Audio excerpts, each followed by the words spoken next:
¿Qué hubo, raza? Bienvenidos a No Soy Yo Podcast. Este es el volumen 12 de la temporada 3, o sea, el último programa de esta temporada.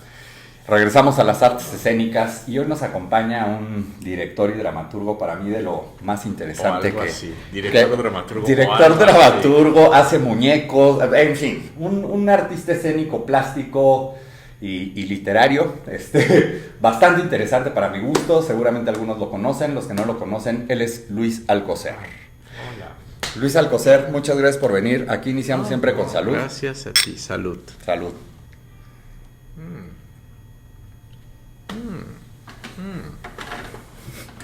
Tiene una cosa muy dulcecita. ¿Te Y gusta es o fuerte. quieres No, algo me más encanta, ahumado? Me encanta, está muy bueno. Órale. Luis Alcocer, ¿qué onda contigo? ¿Cómo? A ver, déjame chingo otro. Tú, ¿hace cuánto que diriges, escribes? Es decir, eres investigador. ¿Qué onda contigo? ¿De dónde Ya iba a saliste? decir, ¿Hace cuánto? soltero, sin compromiso,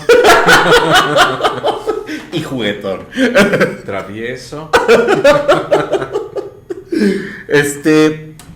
¿Tú de qué saliste? ¿Saliste de dónde y en qué? O sea, ¿saliste como director, como dramaturgo, como actor y de dónde? Pues mira, yo estuve en la Facultad de Filosofía y Letras en Literatura Dramática y Teatro. A huevo. Y estudié ahí dramaturgia, pero yo siento que cuando realmente empecé a aprender algo más serio sobre dramaturgia fue cuando estudié cine en el CCC, cuando estudié guión de cine. Ok, también te aventaste la carrera de guión de cine. Sí, y ahí tuve maestros mira. que venían, hacían cine y tele, pero venían mucho del teatro. Entonces el enfoque era muy sobre la dramaturgia, sobre diferentes formas de dramaturgia, podríamos decir dramaturgia para tele, dramaturgia para cine, pero siempre muy enfocado en desarrollo de personajes, curva dramática, este tipo de cosas técnicas como muy clásicas de mucha eficacia, ¿no? Ajá. Y luego me hice la maestría en dirección escénica. ¿En dónde? ¿En la ENAT? En la ENAT. Ok. Y ahí, pues, ahí conocí a David Holguín, Gabriel Pascal, todas esas personas y me la pasé muy bien en esa maestría. Era la primera generación. Órale. ¿Eso en qué año fue? En 2013. Pero 2013. yo nunca me había puesto a dirigir hasta que entré ahí en 2013. Pero primero, antes de meterle a la dirección, tú sí escribías como más... Pues un poco sí estaba escribiendo, pero no era tan constante y luego tenía yo así como muchas inseguridades o era muy irresponsable, no sé, entonces como que sí, pero no, y me acerco, pero no me acerco, y lo hago, pero nunca lo termino. Bueno. Y un día ya me puse los pantalones y dije, bueno, ya, no me voy a hacer más tonto y Tengo que hacer me voy a mío. tomar en serio a esto. Oye, ¿por qué guión? Cuando estudiaste literatura dramática, ¿dijiste quiero hacer cine? ¿O más bien de repente fue un accesorio? ¿O qué? ¿O por qué de repente dijiste guión? Bueno, yo estaba muy adolescente cuando tenía 19 años. En efecto. Y entonces, según yo, quería estudiar cine y dirección de cine. Pero me interesaba mucho la cuestión de contar historias de manera visual también. Entonces era escritura y dirección. Siempre fue un poco eso. O sea, tú desde que empezaste en la UNAM, en Filosofía y Letras, tú también querías dirigir. Básicamente sí, pero no me quedé en el CUEC cuando tenía 19 años. Pero sí me quedé en la de teatro. Metiste también al CUEC al Metí mismo las tiempo. dos, sí. Ok. Entonces, no me quedé en cine, pero me quedé en teatro y dije, mira, ya. Oye, ¿tú crees que si hubieras quedado en el CUEC hubieras mandado a la chingada al teatro y hubieras hecho puro audiovisual? No creo.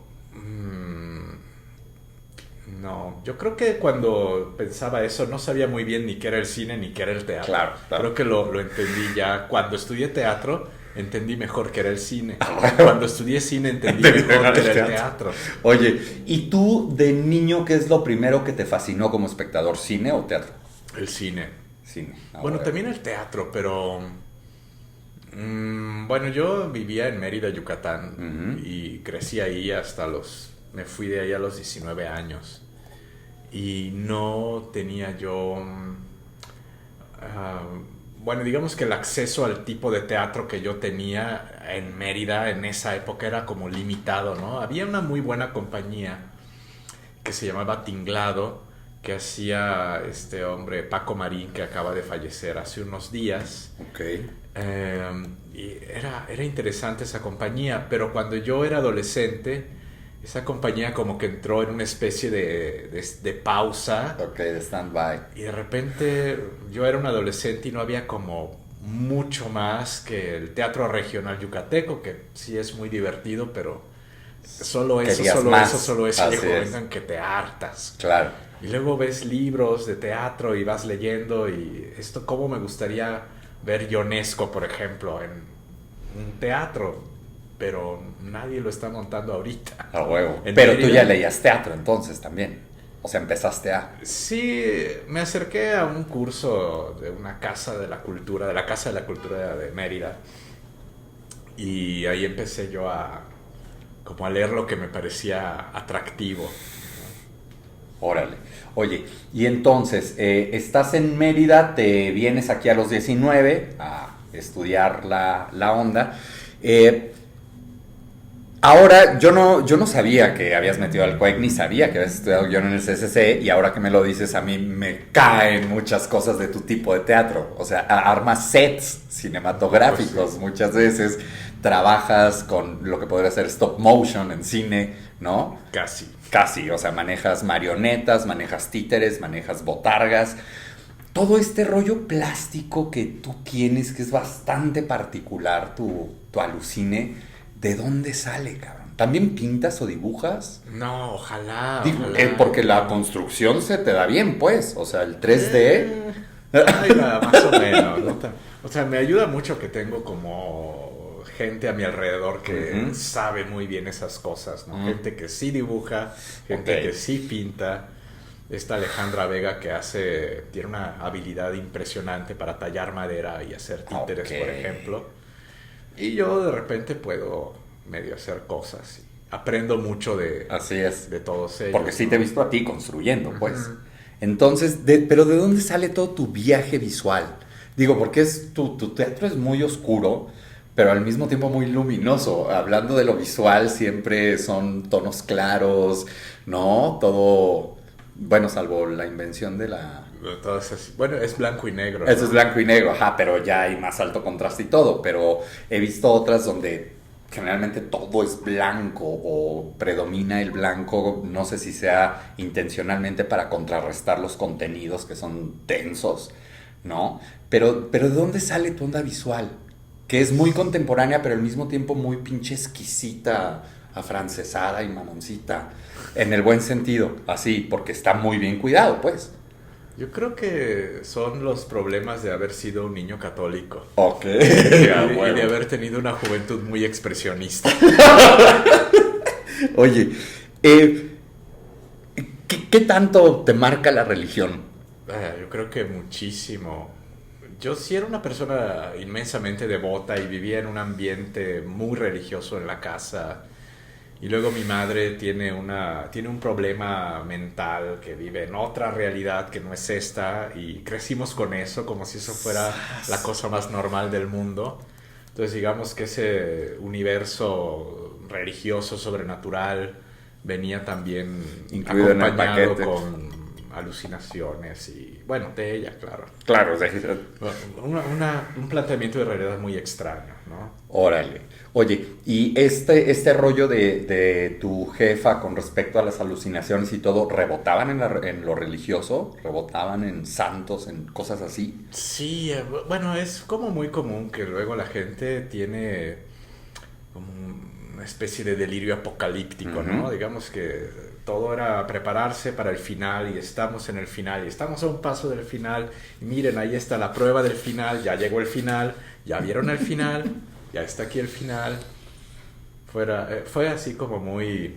A eso me refiero con una juventud expresionista, ¿no? Completamente. Digamos que en un proceso esquizoide de paranoia, digamos que el interior de una persona se desborda hacia afuera y salpica los muros Y eso es un poco lo que pasa con el cine expresionista, por ejemplo, ¿no? No ves la vida y el mundo y las personas Sí, no es realismo. como Claro. en sus múltiples facetas, sino ves la emoción que te producen esas cosas, ¿no?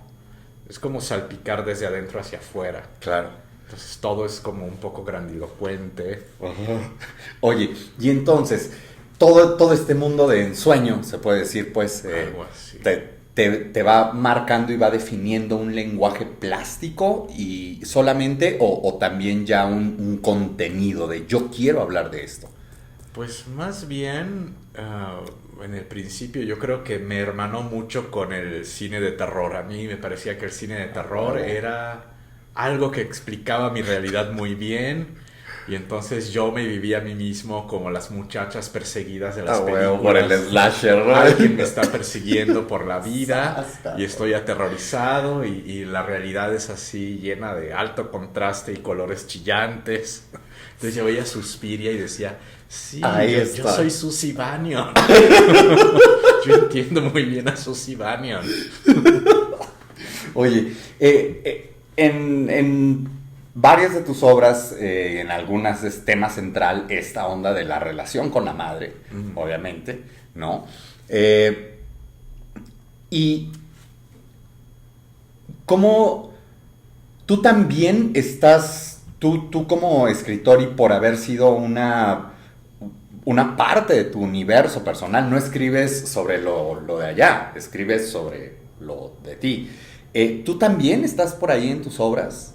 ¿Cómo? ¿A qué te Como refieres? personaje, como mención, no solo como ojo externo que vio y vivió y que ahora se lo da a unos personajes. Un poco sí, siempre en esas obras hay como un personaje que es como el contacto con la realidad. Ok. O sea, está este planteamiento de un mundo muy extraño y hay un personaje que se acerca y dice, oh, qué raro es esto.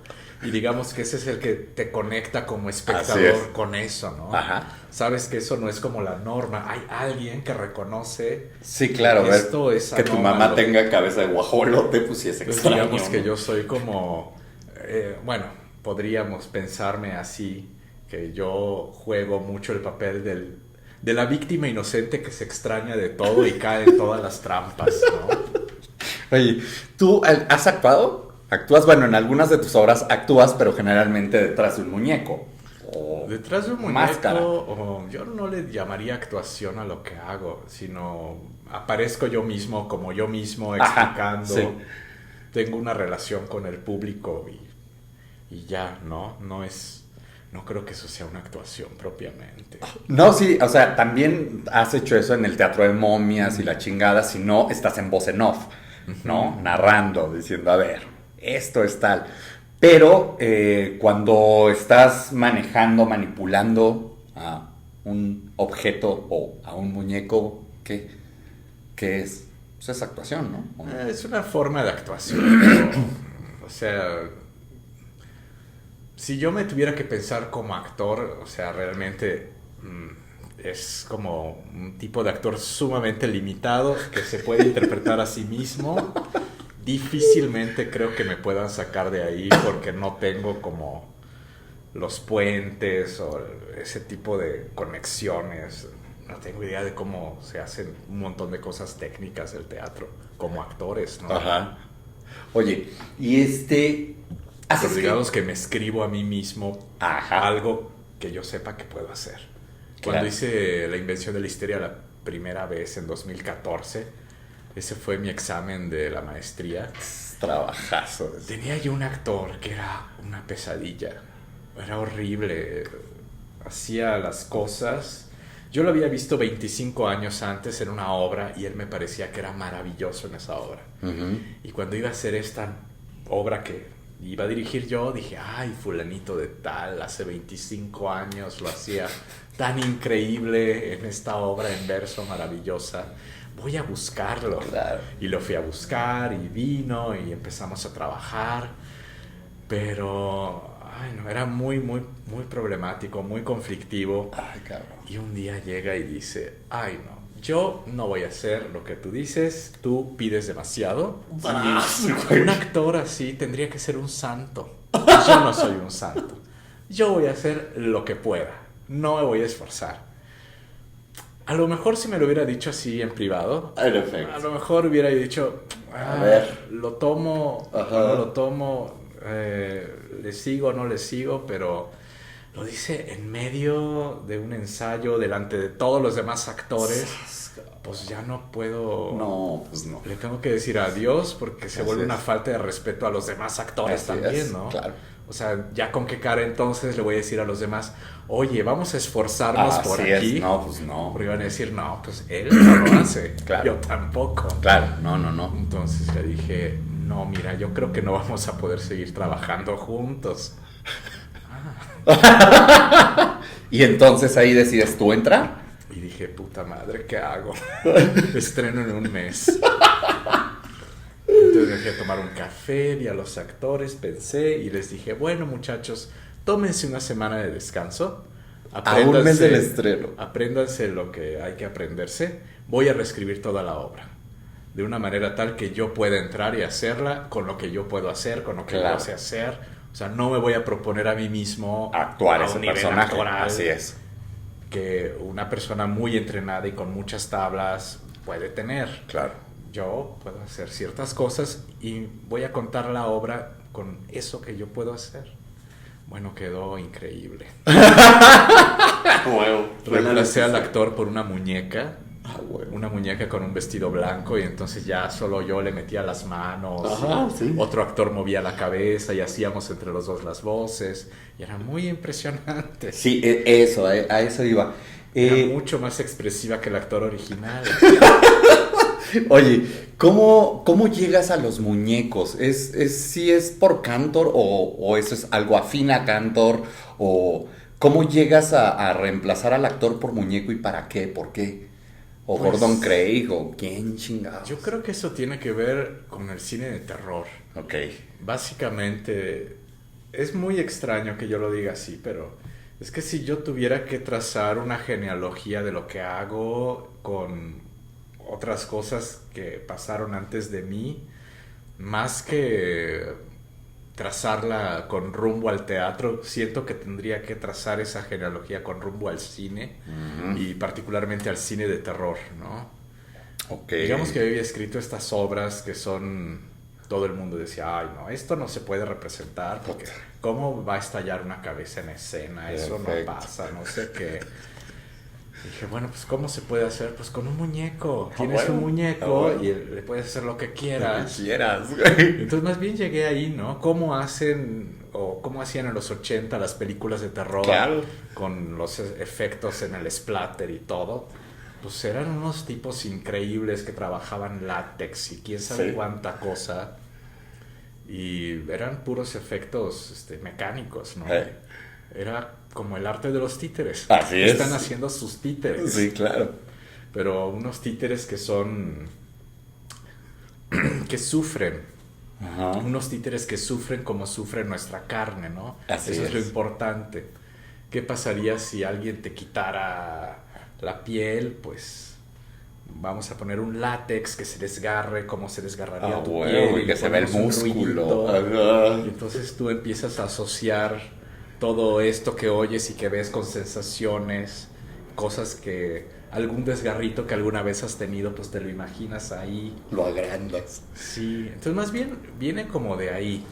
Qué claro que luego hay esa otra tradición también de los muñecos y los objetos, ¿no? Ajá. Oye, ¿y a ti cuáles son los directores de terror que te marcaron, así que te pusieron a volar? Pues a mí el que me encantaba era Dario Argento, así, mi ídolo.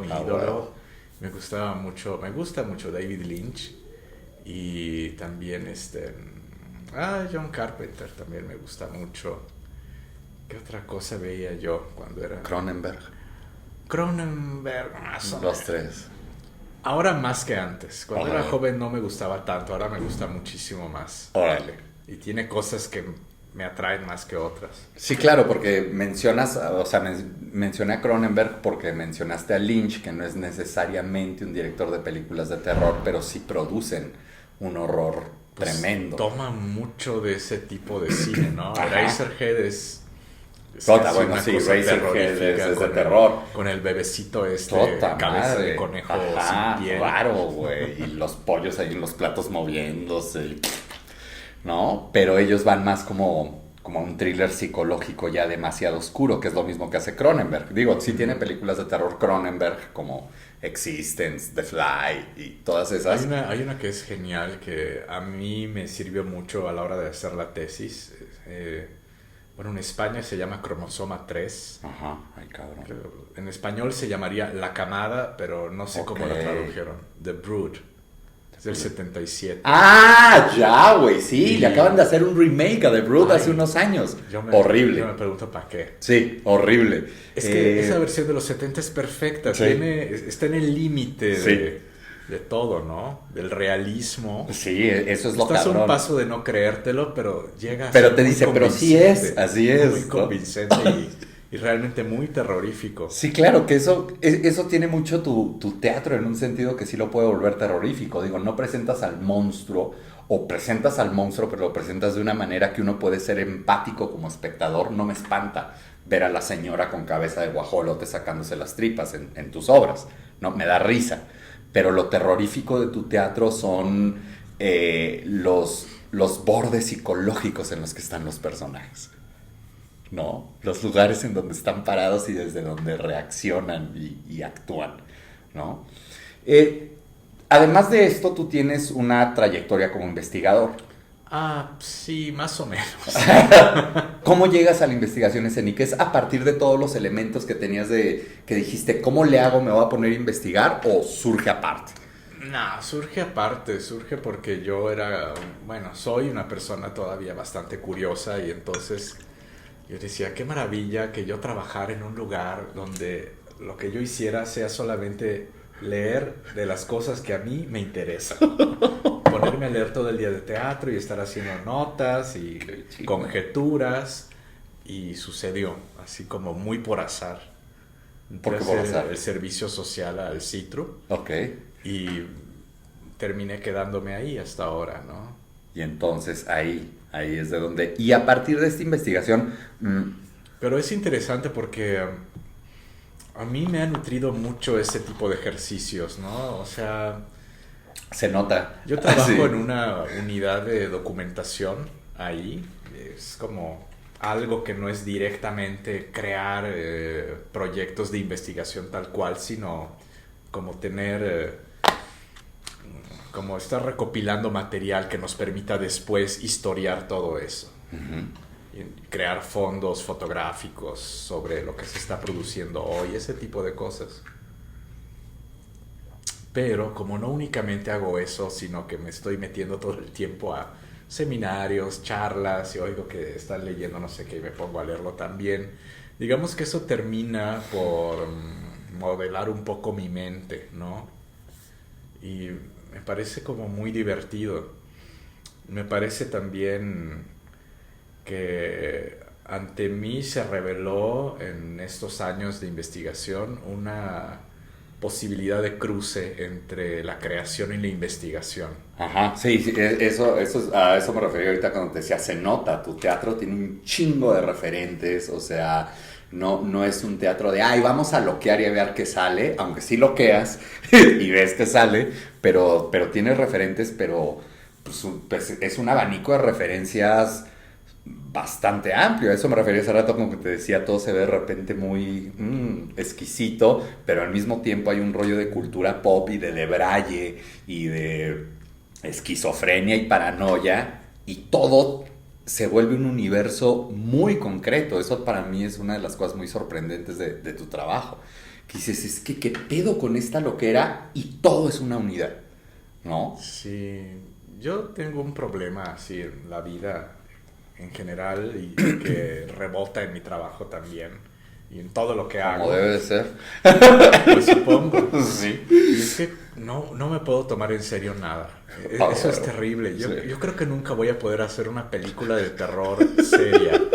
O sea, la voy a estar haciendo y a lo mejor es terrible, pero al mismo tiempo me voy a estar riendo. Ah, huevo. Y me voy a estar burlando de lo que yo mismo hago. Sí, claro. Y eso es algo que me pasa en el escenario, ¿no? O sea, nunca nada es realmente serio. Sí. Lo cual me parece sano. Muy. Si vas a hablar de gente que se suicida, Así es. o cosas terribles, o violaciones en familia, Sí. decir, bueno, no es tan grave. Hay cosas Pero peores. es una broma. Era un chiste. Era un chiste. Oye, Creo que eso nos lleva como a plantear las cosas en una dimensión diferente, ¿no? No, pero que... Y nos pone en una relación con el público distinta también. No te estoy eso iba. pidiendo ni que te enojes, Así es. ni que te indignes.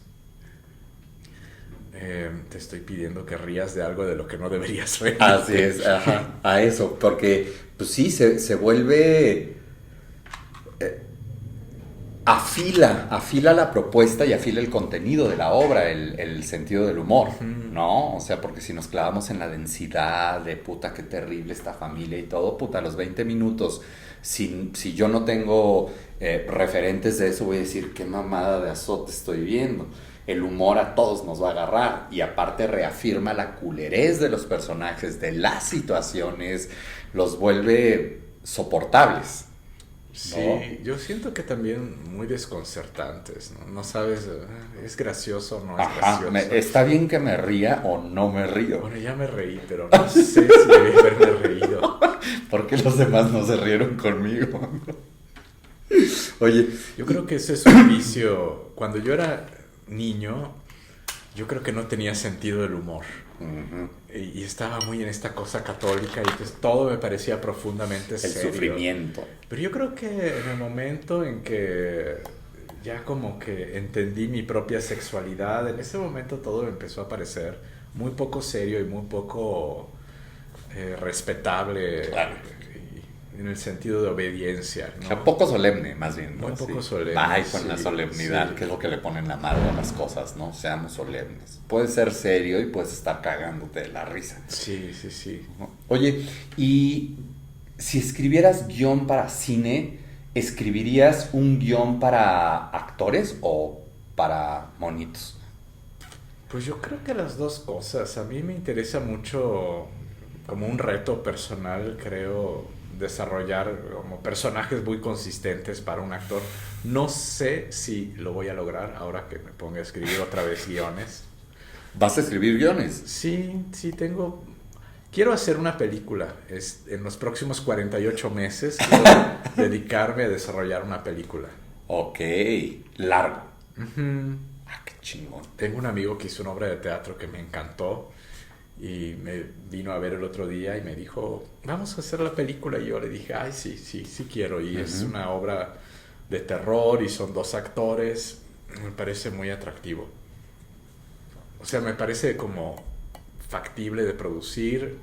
Es una obra que me gusta y que se relaciona conmigo. Creo que está muy bien. Y luego tengo así como otras ideas que de repente escribo 1 o 2 escenas y no me gustan y las tiro, Pero no tienes un guión estoy en terminado, eso, no. de corto. He empezado Así es. y me paro a la mitad y no me gusta, lo tiro, vuelvo a empezar. ¿Y por qué con el teatro sí puedes? ¿Qué es lo que te jala más del lenguaje escénico a diferencia del audiovisual? Tampoco está tan fácil, ¿eh? No, pues no, por eso soy muy de pregunto. procesos lentos. Las Ajá, obras son muy a huevo. cortas y se tardan años A o huevo. décadas. Sí.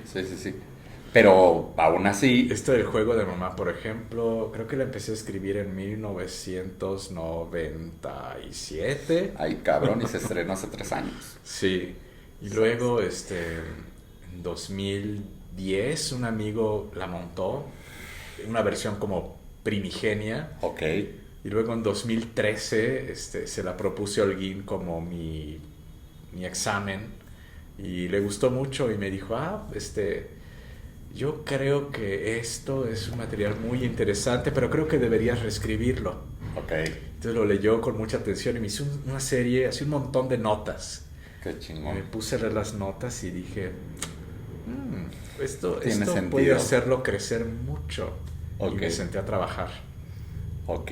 Y así salió esta nueva versión, Ok, que ya es la buena. que ya es la buena. Ya no lo voy a tocar más. Ya, Una se vez, acabó. una vez que estrenas, ¿sigues haciendo laboratorio con el texto y el montaje? ¿O una vez que estrenas dices ya y solo se pule lo que ya está?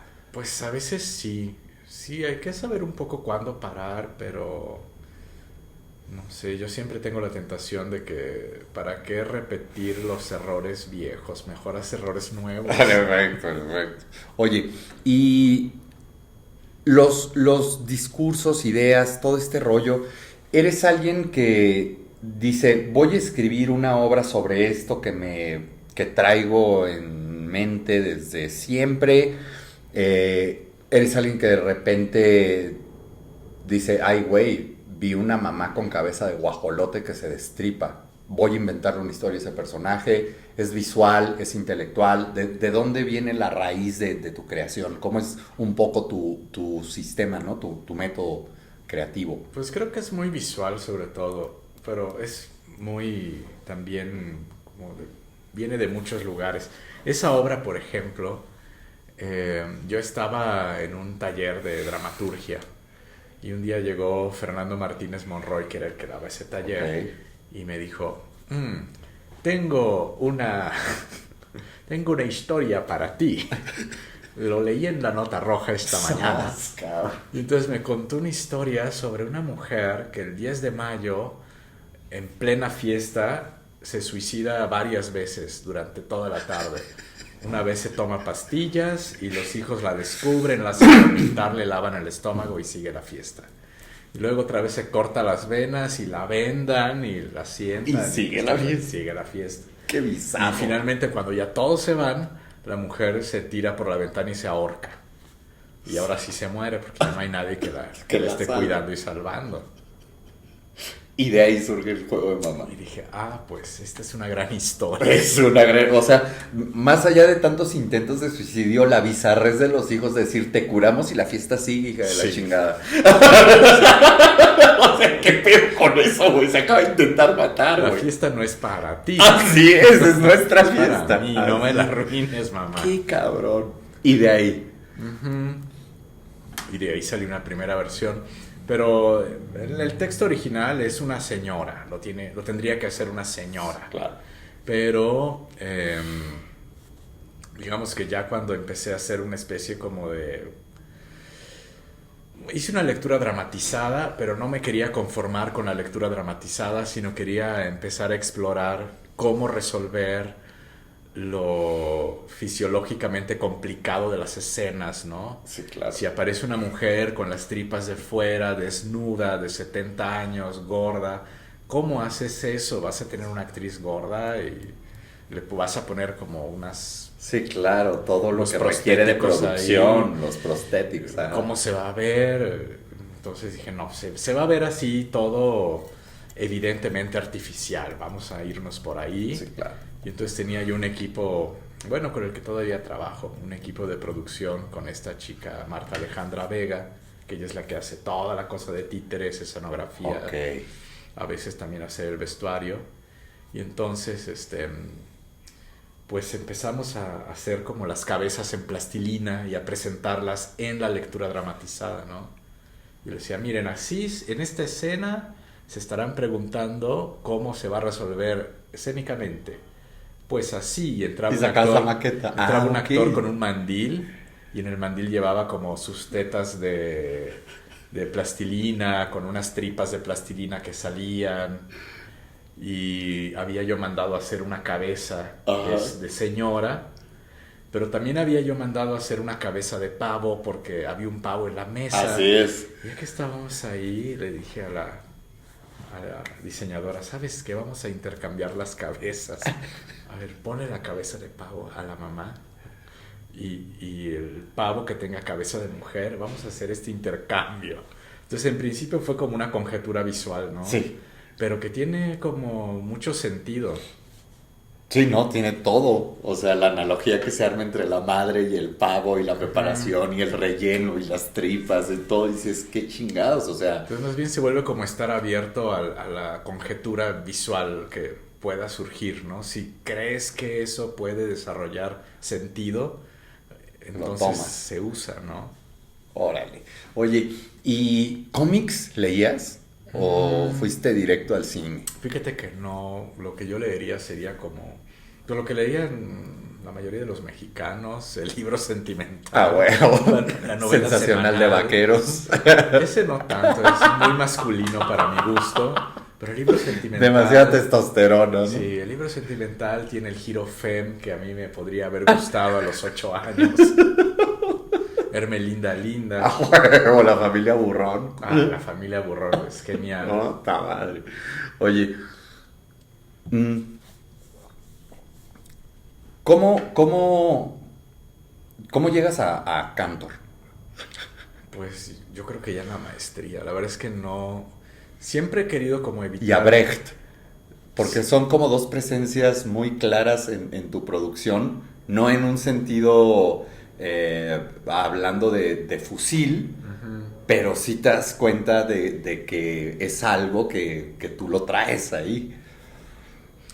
Pues yo una vez me encontré con unos chavos en la ENAT, que no sé de dónde los conocía yo, y los saludé, nos pusimos a platicar, y le dije a uno de ellos, ¿y qué andas haciendo? Cuéntame, ¿vas a estrenar algo, no? Me dice, sí, voy a estrenar La Cantante Calva. Ay, cuéntame, ¿qué estás haciendo para eso? ¿Cómo la vas a hacer? Dice, pues mira, nos vamos a pintar la cara así de blanco con unos diseños no sé qué, porque es teatro del absurdo. Y ya, no le dije nada. No, pues no, pero ay, güey. Te deseo muy mucha suerte, que te vaya muy bien, ojalá esté muy chido. Pero así en mi corazón di un salto hacia atrás. Claro. Y dije, no, yo no quiero nunca hacer algo porque así se hace el teatro del absurdo. O porque así pensamos que es lo peor. O así se hace Brecht, así o así es. se hace algo como Cantor. Ajá. Entonces siempre he querido como estar lejos de esos modelos, no relacionarme mucho con ellos. Pero pues a la hora de estar en la maestría sí tenía yo que entrar como a ese bagaje, que sí estoy comunicado con eso, pero no ha sido como un esfuerzo de mi parte por traerlo a la escena. Dialogar con ellos de una manera directa. Ha sido un diálogo un poco accidental. Y la cosa de Brecht empezó un poco también en la maestría y por el hecho de que había muchas lecturas que teníamos con Rubén Ortiz que a mí me movían mucho el tapete y me resonaban muy fuerte. Y era un poco... ¿A qué demonios estamos yendo al teatro, no? Ay, claro. Y también para mí como espectador empezaba a volverse un poco difícil entrar a un teatro y sentarme y ver algo que ocurre enfrente y creer que de verdad eso tiene... No que tenga algo de verdad, que casi siempre lo tiene, sino que es un universo autónomo, casi que yo podría no mirarlo y seguiría viviendo ahí, como la vida, yo le doy la espalda a la vida y la vida va a seguir, claro, ¿no? Así y es. si yo me voy del teatro, la obra va a seguir. Sí. Y entonces yo me preguntaba, la gente que viene a ver una obra, los que venimos a ver una obra, ¿qué es lo que realmente venimos a ver? Yo siento que una buena historia en el teatro no es suficiente. Es muy padre y es todo un arte poder contar realmente. ¿A ti qué te gusta algo. ver en el teatro? ¿O qué te gusta? ¿O a qué vas al teatro cuando vas de espectador? Pues a mí me gusta tener como experiencias íntimas con personas desconocidas. A huevo. Yo creo que es como ir a un baño de vapor y coger mucho, o un club de sexo. Yo creo que se parece realmente a eso. Y una vez platicaba con un amigo, lo quería invitar a ver una de mis obras, y me dice, no, mira, la verdad yo no voy mucho al teatro, pero tengo curiosidad porque la otra vez fui y me gustó mucho. ¿Y qué fuiste a ver? Me dice, Giro Negro. Me quedé así. Y bueno, ¿qué fue lo que te gustó de Giro Negro? Cuéntame. Me dice, mira, a mí lo que me encantó es que, bueno, la obra ocurre en una especie de prostíbulo para varones que buscan varones, y en algún momento de la obra hay un oscuro muy largo y tú le puedes mamar la verga a los actores. Y se enciende la luz y ya te separas y la obra sigue. Y entonces yo dije, claro, eso es también lo que estoy buscando yo como espectador cuando voy. O sea... Eso es algo que no me puede dar la televisión, claro, que no me va a dar Netflix, ni el que cine. no me va a dar el cine. No. O sea, grandes elencos Netflix, HBO los tiene, ¿no? Grandes historias también. Pero ¿qué me puede dar al teatro que no me dé la tele? Pues eso. Digo, no es que debamos hacer prostíbulos. Sí, no, claro, La pero vida. pero entiendo la relación de intimidad Sí. con el hecho que estás viendo. Y entonces me interesa como crear esta situación de complicidad, intimidad y sobre todo juego con el espectador. Un juego que de pronto no ves tanto o de manera tan abierta en los medios, ¿no? Este juego como de estar como en las escondidillas, ¿no? Ajá. Tú crees que es por aquí, pero en realidad Pero es no. por allá. Ajá. Es algo muy como del melodrama clásico. Es como Baby Jane, Ok. por ejemplo, ¿no? Sí, a huevo. Tú crees que ella es la víctima, pero Y no. no es por ahí. No es por ahí y no te he estado engañando. Más bien es que no has visto ciertos detalles todavía. Oye, y es algo más allá de lo práctico y de la forma del discurso, la utilización de las marionetas y de los muñecos y de todo. Es decir, porque me decías, bueno, de repente me llamó la marioneta porque, pues, ¿cómo chingados le hago explotar la cabeza a alguien? ¿No? Conforme has ido trabajando este lenguaje, se ha vuelto algo más, se ha vuelto metáfora del actor, se ha vuelto metáfora del humano, se ha resignificado. Pues yo siento que más bien tiene que ver con el desdoblamiento. Bueno, asumes un poco ese tipo de cosas por razones muy prácticas, pero tienes que asumir todo el paquete también. A huevo. Ajá. Y hay un juego que tiene mucho que ver con lo siniestro ahí, ¿no? ¿En qué sentido? Lo siniestro juega mucho con esta posibilidad de desafiar las leyes de la física, como estar en 2, 4, 5, 6 lugares al mismo tiempo. Claro. Cuando tienes marionetas lo puedes hacer. Así es. Puedes vivir esa pesadilla, Claro. de ser 8 personas a la vez haciendo diferentes cosas, ¿no? Ok. O enfrentándose a muerte, ¿no? Puedes hacerlo. Claro. Se abre una ventana también más, ¿no? Oye, ¿a ti qué te obsesiona? ¿En qué sentido? En el que tú me lo quieras responder. Pues yo creo que tengo como... Yo me preguntaba muchas veces como... O sea, yo veo que hay mucha gente que hace cosas y dice, no, es que a mí me importa mi país y me siento parte de mi país. Claro. O me importa el mundo y me siento parte del mundo. Yo creo que por mi formación tan católica y tan extraña, siempre he estado un poco aislado de casi todo. Y con lo que sí me siento muy familiarizado es con la locura, digamos. Siento que tengo como cuentas pendientes para ajustar con ese tema, ¿no? ¿Sigues pensando que Como la que me tengo locura... que hacer cargo de eso. Claro, Es pero- algo de lo que me tengo que hacer cargo. ¿Y sigues pensando que la locura es la locura o más bien ya se ha vuelto otra cosa? Pues es que ya para mí es como muy difícil Porque en tu distinguir. teatro se vuelve la norma.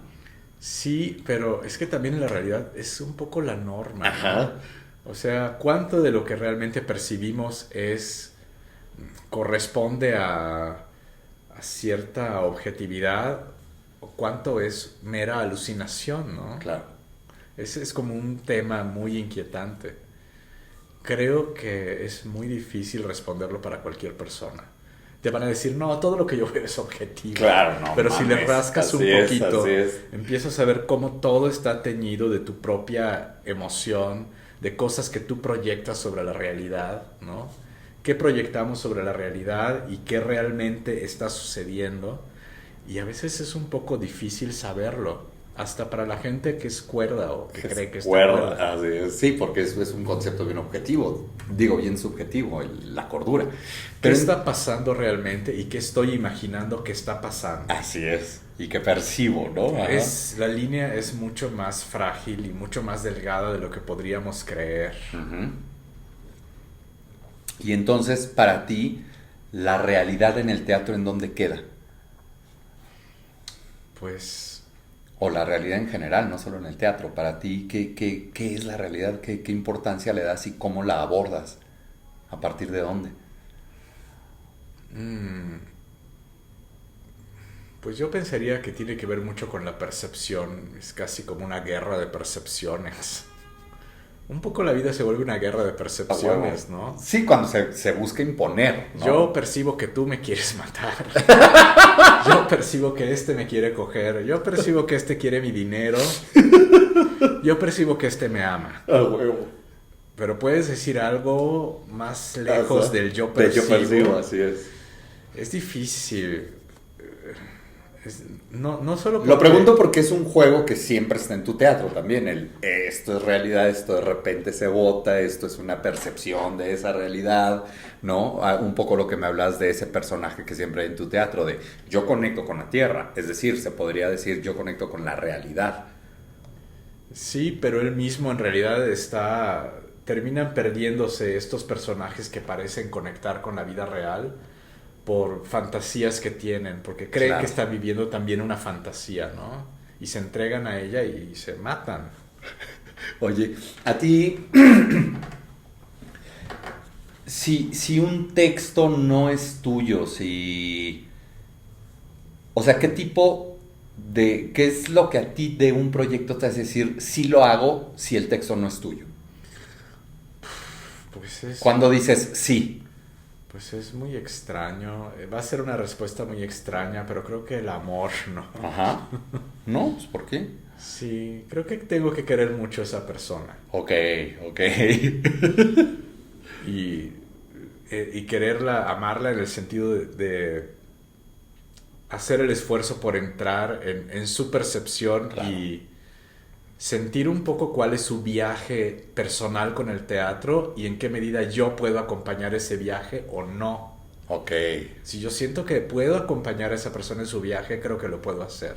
Ok, perfecto. Pero si es un viaje que a ti no te toca. no puedo creer en él mucho, o sea, puede ser válido para él, pero para mí yo no quiero recorrer eso. Ajá. Entonces tiene más que ver con un sentido de relación humana, con un sentido de relación temática o de talento. No, es una cosa como temática, pero también como personal. Claro. Pues hacer una obra de teatro es como hacer un viaje juntos, como irte a un viaje con 10 personas. Claro. Y entonces todos tenemos que estar de acuerdo en que queremos visitar los mismos lugares de la misma manera.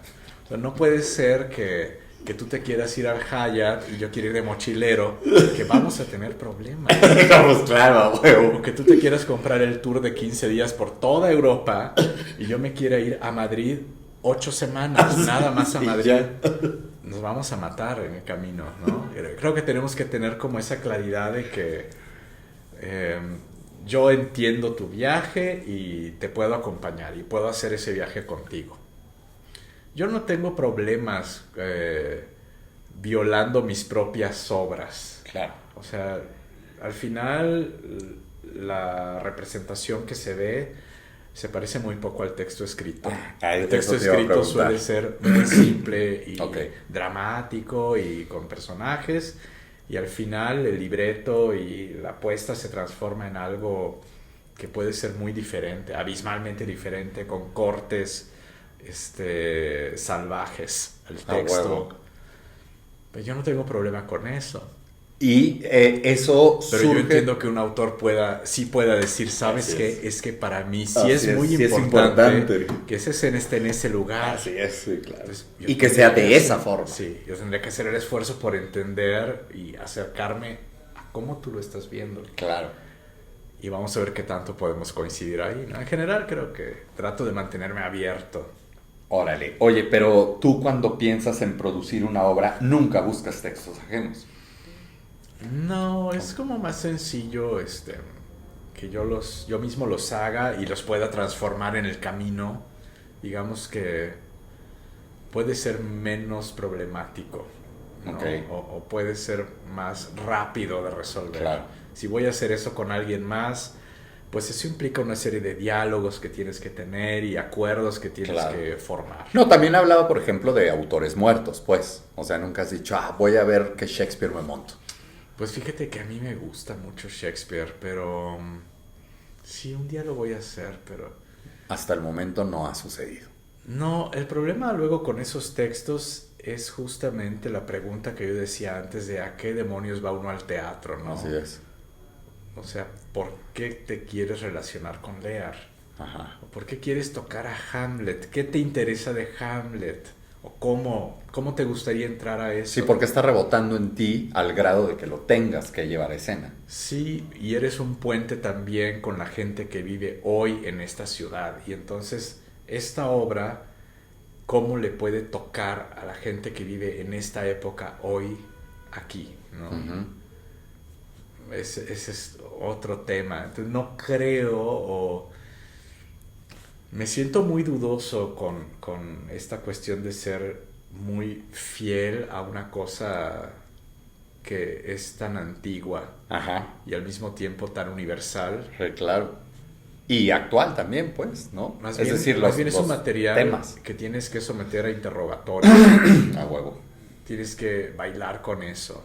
No puedes llegar y decir, es que aquí dice que la princesa es blanca. Uh-huh. Y tú eres muy morena, mijita. Uh-huh. Gracias. Tú no puedes ser de Dinamarca. No pareces danesa. ¿Viste el Aquí Macbeth? hagas mantequilla, tranquilo. ¿Viste el Macbeth de los Coen? Ay, me muero de ganas, todavía no lo he visto. Y pues sí, Macbeth es negro, o sea, es Denzel Washington y Pero varios. Hace 50 años en Gran Bretaña eso pasa. Claro. Solo nosotros, los mexicanos, seguimos soñando que las princesas danesas tienen que ser blancas. En efecto. Y sí, esto, pues claro, yo basado en toda la información que tenía de Macbeth siempre en las películas, pues los güeritos, un mundo de güeritos, ¿no? Y de repente, pues aquí hay un chingo de personajes, o sea, hay una multiculturalidad así, multirracial toda la película. Además de que visualmente a mí me fascinó, o sea, bueno, todo. Me gustó mucho el chingado Macbeth de estos vatos. Ay, es que son increíbles esos hombres. Nada más lo hace uno, nada más lo hace Joel. Joel. Ajá, es él. El otro güey dijo, no sé por qué, pero con permiso no. Y se avientan una versión de Macbeth, hace su adaptación de la obra, ¿no? Es, sí, toda la misma línea argumental y todo, pero ahí tiene sus detallitos adaptados, ¿no? Escenas cortadas que dijo, ay, esto me vale madre, vámonos. Pero sí, te preguntaba por eso que decías, ¿no? De, bueno, es que no eres suficientemente blanco para esto, no podrías. Pero, ¿alguna de tus obras, de tus textos o ideas que tienes han salido de algún clásico? Pues la verdad no, ¿eh? No, nunca has dicho, no. a partir de... Hasta ahora no. Me da mucha comezón Marlowe o Tito Andrónico de Shakespeare.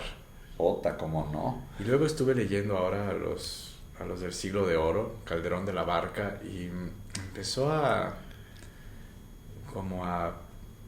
no diría yo a perturbar, pero me empecé a conectar mucho con esa forma. De pronto me empezó a parecer terriblemente contemporánea. Quiero decir, estos autos sacramentales son como la forma más eficaz de teatralizar conceptos, ¿no? Si vamos a hablar de arte conceptual y de cosas así muy contemporáneas, yo creo que eso existe desde el siglo XVII. Así es.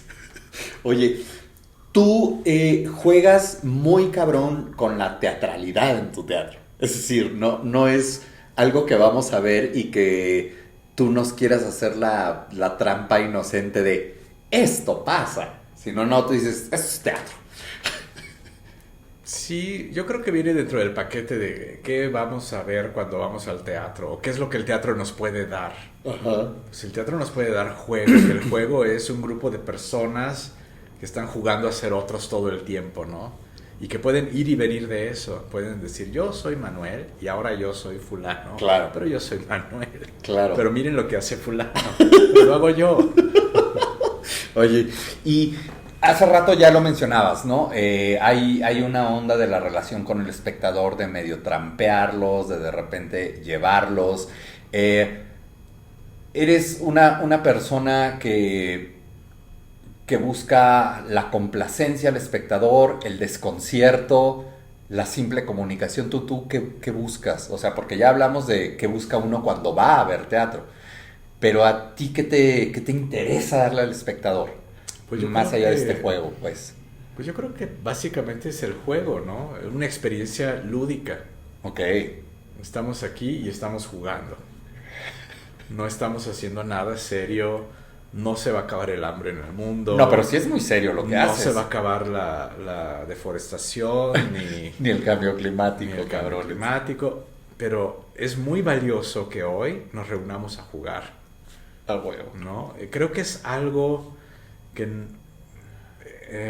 sucedía mucho en otras épocas y hay cada vez menos espacios para reunirnos juntos a jugar. A jugar, sí, claro. Para mí es un poco eso. Entonces, no pienso hacer algo como que la gente corra de un lado para otro. Sí, no. Me parece... Es un poco esa idea también, aunque podría parecerme un poco pueril si no está como muy bien arraigado, ¿no? Claro. Oye, y en cuanto a lo que me comentabas hace rato, de escribes un texto que de entrada se lee muy simple, que va a terminar en otra cosa con respecto al hecho escénico, ¿qué tanto influyen tus actores? ¿Cómo es tu relación con los actores? O sea, con los espectadores ya quedó, con tus actores, ¿cómo es? O sea, a partir... Tú llegas ya con un diseño de montaje y de repente los actores lo van alterando, llegas con este texto simple y dices a los actores, ¿qué vamos a hacer? Tengo estas ideas, ¿cómo es? Pues han pasado muchas cosas. Ok. Bueno, hay actores que sufren mucho, que lloran prácticamente porque no tiene nada que ver el libreto que se les dio con lo que luego pasa. Pero luego también hay otras escenas que hemos hecho con los actores, ¿no? Se les proponen cosas como, aquí vamos a trabajar 4 secciones y esta es la sección de las formas circulares. Vamos a trabajar... Las premisas. Vamos a buscar formas circulares y vamos a buscar algo con esta técnica. Y luego vamos a empezar a encadenar como todo el material que va saliendo, ¿no? Ha sido muy diverso en ese Sí, porque... sentido. Tu teatro también es un teatro muy físico. Es decir, de repente pasa que estrenamos en 3 días y entonces yo ya lo grabé, pues tú párate ahí y haz así y si la vea todo lo que oigas grabado. claro. Entonces eso es como... Y hay actores a quienes eso les encanta. Ajá, y otros a los no que les tienen choquea. el menor pedo. Claro. Jorge Chávez Caballero, por ejemplo... Le digo, mira, ahí nada más te paras y haces... Y no te ¿Y preocupes. qué soy? Estás presentando una escena, eres como Raúl Velasco. Ok. Perfecto. Oye, entonces es más tu diseño, o sea, la obra va cambiando y evolucionando a partir de lo que tú te vas imaginando, no es que el actor llegue y te proponga. Depende, hay como momentos, ¿no? Okay. Por ejemplo, si vamos a hacer una coreografía, entonces sí, vamos a explorar esto, Okay. y el actor dentro de una técnica Sí. empieza a explorar cierto tipo de figuras, Ajá. juegos, no sé ok. qué. Luego había otra obra que hice y en una de las escenas planteamos que iba a ser un juego con muñecas, hombres que juegan con muñecas. Y entonces toma tu muñeca y no es un títere, no lo debes manipular como un títere, aunque sea un títere. Piénsalo como una Barbie. Eres una niña que está jugando con su Barbie y está seduciendo al otro hombre con la Barbie, y entonces te la puedes montar aquí y aquí, no sé qué. Y el actor va descubriendo esas cosas. A mí me parece importante que el actor sea el que pueda crear muchas de las cosas que aparecen en escena. Claro. Que él sea como el que vaya descubriendo por sí mismo la lógica de su relación con los objetos o de su relación con los otros cuerpos que están en torno suyo. Porque en la medida en que él pueda crear eso, él va a terminar amando eso, porque Claro, es a su huevo, creación. se vuelve suyo. Eso es mucho mejor a que yo les diga, muévete Sí, así imponer. o muévete así. Claro. Al final hay un punto de engarzado en donde sí yo puedo decir, yo tengo que decir, esto va primero y esto va después y esto va en medio, ¿no? Pero el actor, digamos que lo ideal es que yo haya tenido el tiempo en el que pueda jugar con él ese proceso de descubrimientos. De cuál es tu relación con estos cuerpos. Claro. O con tu propio cuerpo. Órale. Oye, lo que te estaba diciendo hace un momento, tu teatro es súper físico, es decir, es un teatro muy completo en muchos sentidos. Y el rollo es porque hay lo visual, está el contenido, pero también siempre ves actores trabajando físicamente. El cuerpo para ti es importantísimo, y no solo en un sentido de necesito atletas, sino de necesito cuerpos expresivos y que sí puedan seguir cierta técnica, ¿no? O sea, de repente en las momias veíamos mucho ballet y rollos de contemporáneo. En el juego de mamá veíamos esta onda medio balinesa, ¿no? Que son técnicas bien específicas con pasos y formas que la gente que tenga la referencia lo va a ubicar. ¿Por qué y cómo? Pues un poco también tiene que ver con esa pregunta de qué nos puede ofrecer el teatro que no nos ofrezca el cine, o que no nos ofrezca las redes sociales o las plataformas de streaming. Pues es el cuerpo en todo su reinado, ¿no? En toda su belleza, con toda su energía, con todo su dispendio. Creo que es muy placentero ver un cuerpo que está explotando todo el tiempo. Eso es algo que la televisión no necesita. No, pues no. Se vuelve excesivo. Tenemos aquí, así es. Se vuelve así excesivo. Es, sí, claro. Pero aquí tú te conectas con ese cuerpo. O sea, tu cerebro como que reproduce un poco en tu propio cuerpo esa experiencia también, ¿no? Se vuelve el gozo de tu propio cuerpo también, como espectador. Descubrir el potencial espacial de tu corporalidad. Ok, pero ¿por qué? ¿Cómo relacionas la técnica que vas a meter con cada espectáculo? O sea, ¿por qué el juego de momias ballet? ¿Por qué ¿cómo se llama lo de las momias? Teatro de momias, ballet. ¿Por qué el juego de mamá balinés? ¿Cómo armas tú esas relaciones? Digo, porque para ver un cuerpo explotar y todo, pues le dices al actor debráyate. Bueno, eso tiene que ver con cada proyecto en particular. En el caso de Teatro de Momias, digamos que la obra iba sobre qué es lo que va a suceder en el futuro. Es muy interesante. El otro día volví a caer sobre ese libreto y era así como profético. Había una parte en la que se hablaba de un barco de personas que estaban infectadas. Así es. Y entonces no dejaban que el barco parara en ningún lado, y un tipo agarraba y mataba a todos los que estaban en el barco para que no contagiaran a nadie. Pues es muy chistoso que se me haya ocurrido eso 2 años antes. 3 años antes de la pandemia. Pero entonces, ¿y por qué el ballet? Yo tenía esta cuestión también de qué es el teatro, a qué vamos al teatro, cuál es el futuro de todo esto que estamos haciendo. Y entonces empecé a jugar con la idea de que en realidad el futuro es el pasado. Entonces el futuro son las momias. Ok, claro. ¿Y cómo se pueden expresar las momias? Pues las momias se expresan de una manera teatral. Y yo pensaba, ¿cuál es la manera más teatral de que se expresaran corporalmente?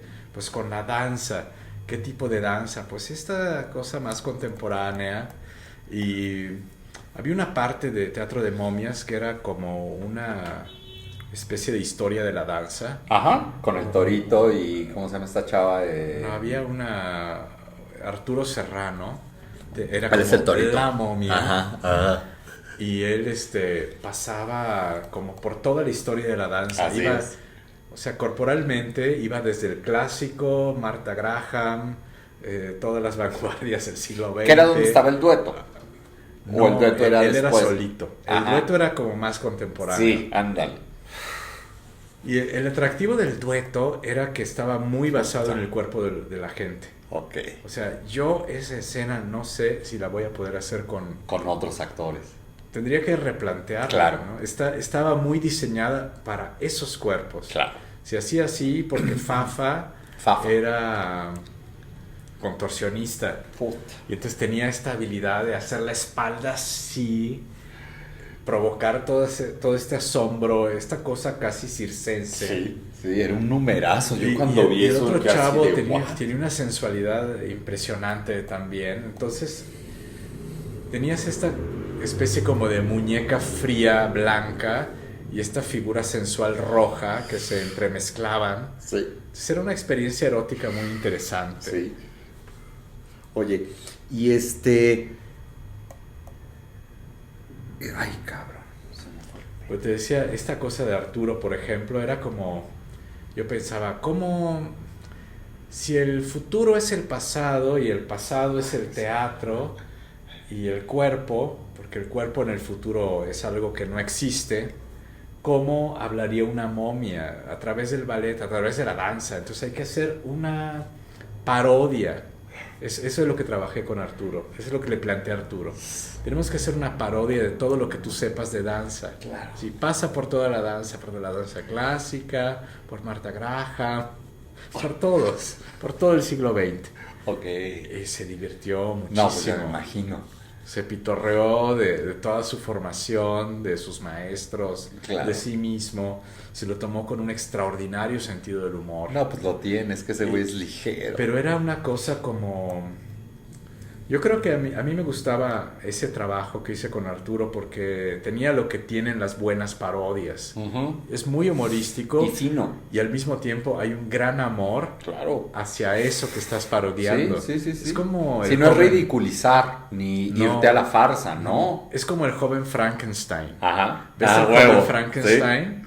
Y es una parodia, es muy divertida, pero hay un profundo amor y conocimiento Ujú. de todo de lo que están hablando, de todo el cine que se inspiró en Frankenstein, de la novela de Shelley.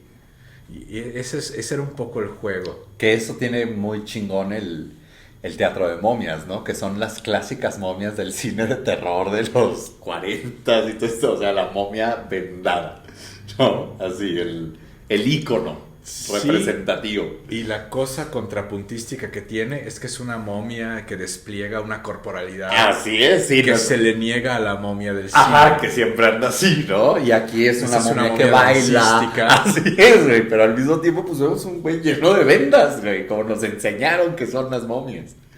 Y además hay todo un juego con la idea del lenguaje, ¿no? La momia viene a enseñarnos Ujú. el lenguaje del futuro.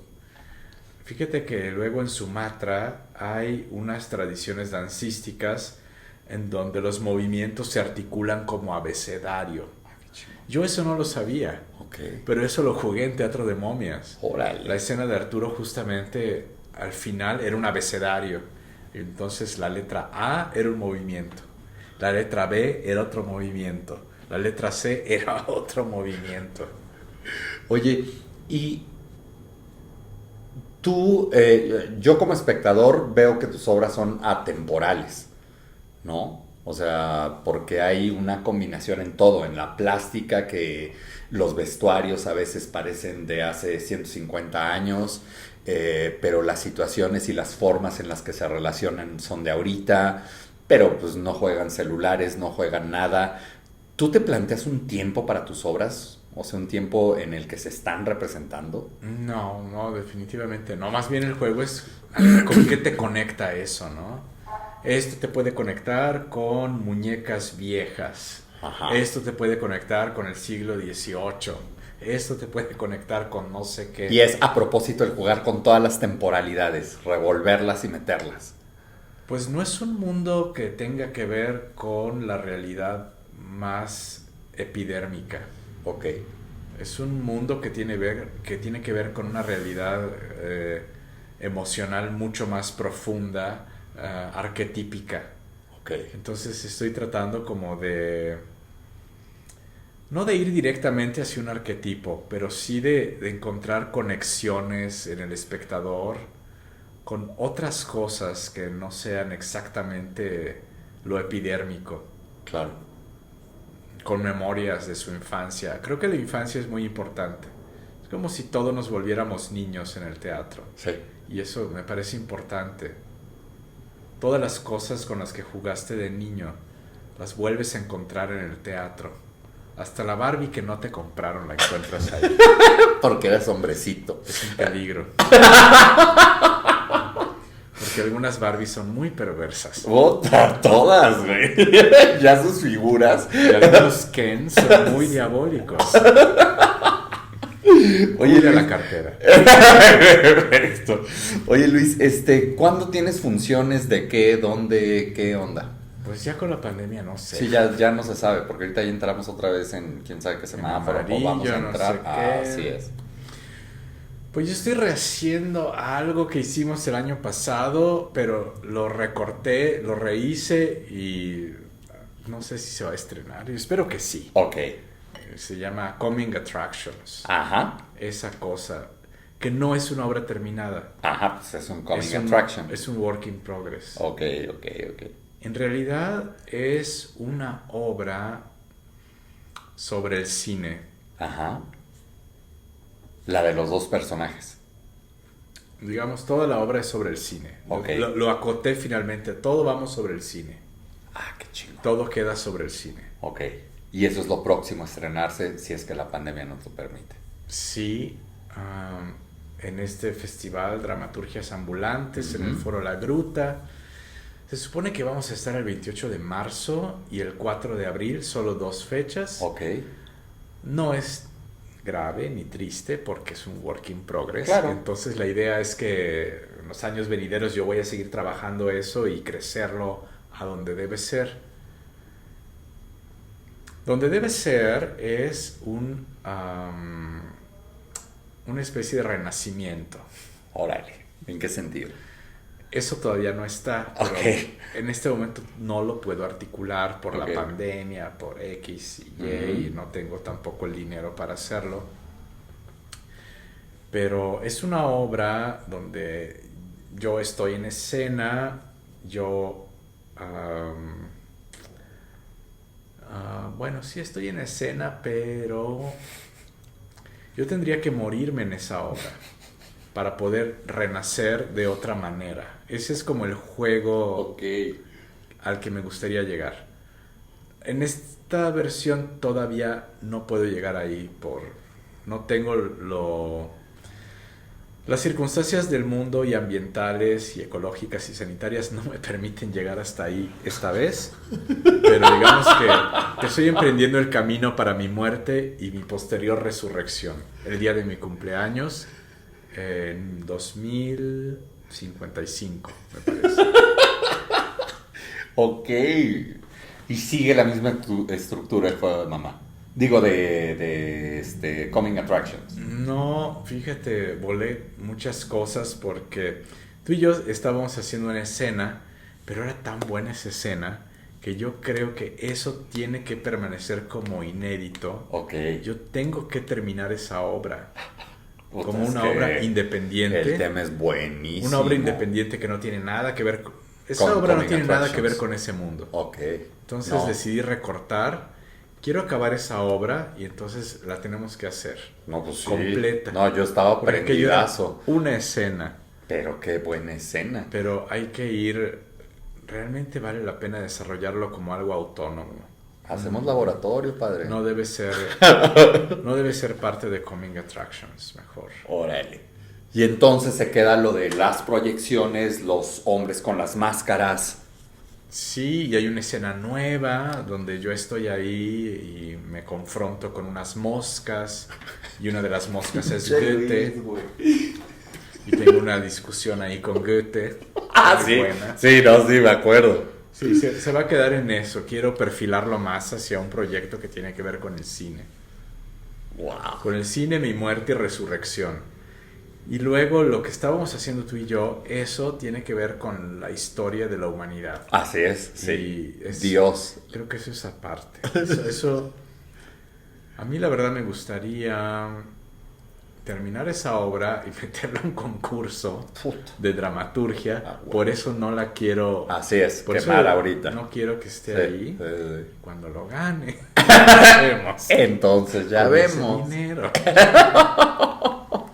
Oye, entonces, si la pandemia nos permite, lo que sigue es el 28, ¿cuánto? 28 de marzo, 4 de abril, en el Foro La Gruta, Coming Attractions. Dentro de Dramaturgias Ambulantes. Dramaturgias ambulantes. Para estar más conectados con todo, a ti te podemos seguir en redes como... Luis Alcocer Guerrero en Facebook. Estoy como también como Gran Guiñol Psicotrónico. Gran Guiñol Psicotrónico, que es tu compañía. En Facebook, en Instagram. Sí. ¿Qué es el Gran Guiñol? Pues el Gran Guiñol es el nombre de un teatro que se abrió en 1897, que tiene una historia muy interesante. Ese teatro lo abrió un discípulo de André Antoine. Había un grupito de gente que estaba alrededor de Solá y que decían, nosotros vamos a llevar el naturalismo de Solá a la escena.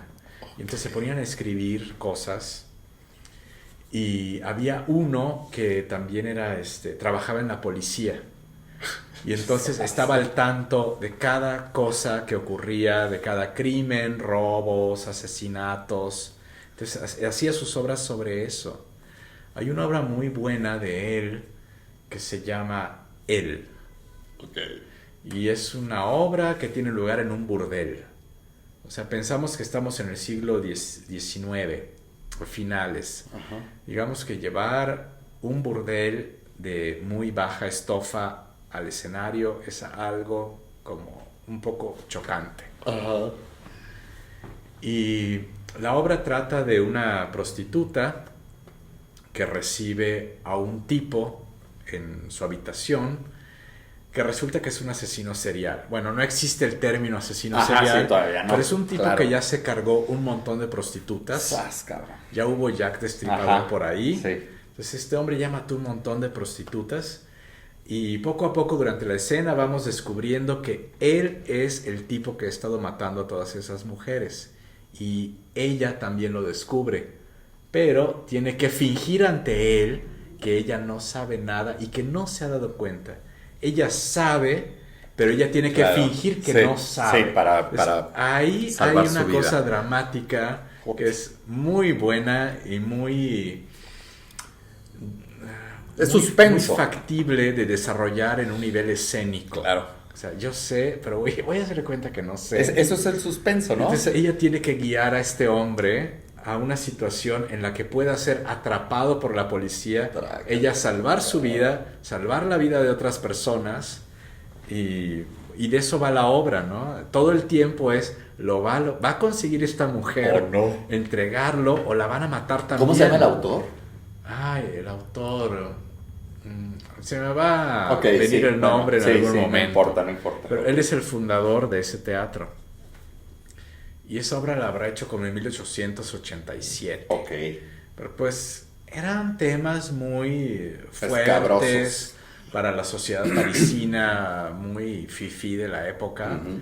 Entonces el tipo decidió hacer su propio teatro, que se llamaba Teatro del Gran Guiñol, justo para escenificar ese tipo de cosas. Ok. Entonces empezó siendo como una especie de teatro de nota roja, un teatro también un poco contestatario en cierta forma. Él hizo una obra que dramáticamente no tiene un desarrollo muy atractivo, pero tiene un valor de choque en ese momento. Es una obra sobre una muchacha muy jovencita que va a hacer su primera comunión. Y tiene una hermana que es prostituta. Y su gran aspiración es ser como su hermana, que es prostituta, para ayudar a su mamá.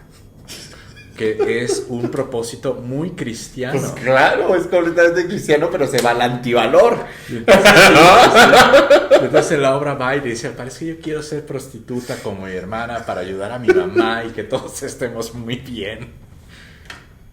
Y las otras prostitutas me van a pagar la fiesta de primera comunión. Entonces, tiene ese tipo como de desafíos a la moral de la época, ¿no? Y de ahí tú Ese te es agarraste. un poco su valor. Ok. Y luego en 1903 aparece un tipo que se llama André Delord, que él es el que hace como el giro hacia el terror. Él empieza a adaptar al teatro cuentos de Edgar Allan Poe. Uh-huh. Y empieza con un cuento que es sobre unos periodistas que van a un manicomio y los confunden.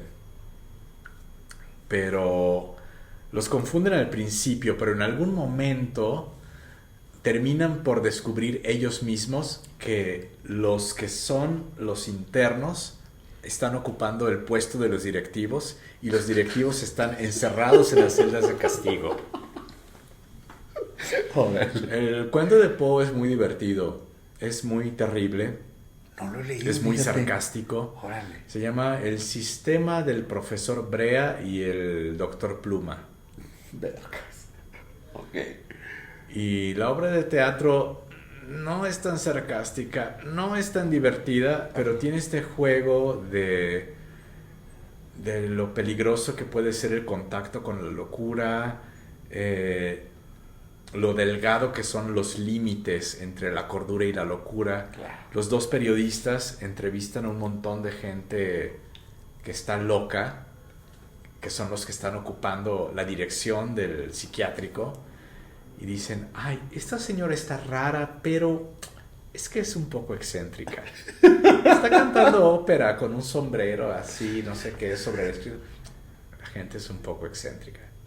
Es una mujer genial y por tanto es excéntrica. En efecto, claro. No pero es pasa loco. nada. Así es.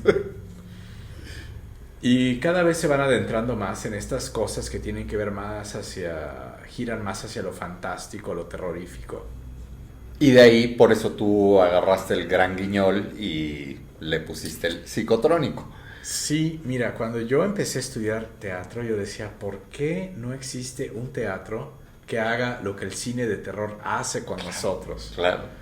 Bueno, está Argüelles, Pero pues, algunas, ajá. no logro llegar ahí con él. Ajá. ¿Por qué no pasa eso, no? Y yo me propongo hacerlo.